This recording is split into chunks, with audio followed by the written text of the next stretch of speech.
আজকে আমি গরুর মাংস রান্না করব, খুব সহজ রেসিপি। তার জন্য দরকার হয়েছে আমার গরুর মাংস। আলু দিয়ে রান্না করব, যার জন্য আলু গোল গোল করে আলু কেটে নিয়েছি। আর মশলা: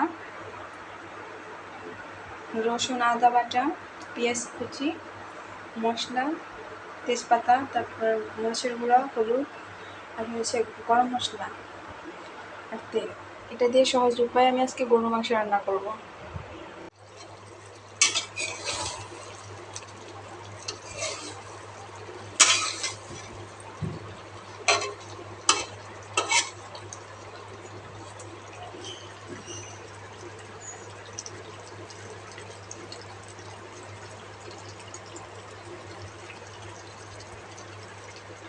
সব কিছু দিয়ে মাখিয়ে দেব।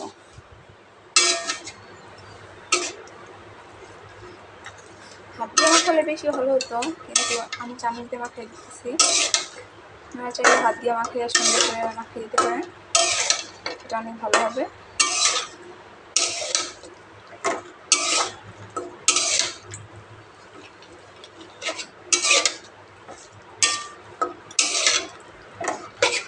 অল্প তেল দিলে বেশি ভালো হয়, যার কারণে অল্প তেল দিয়ে রান্না করব।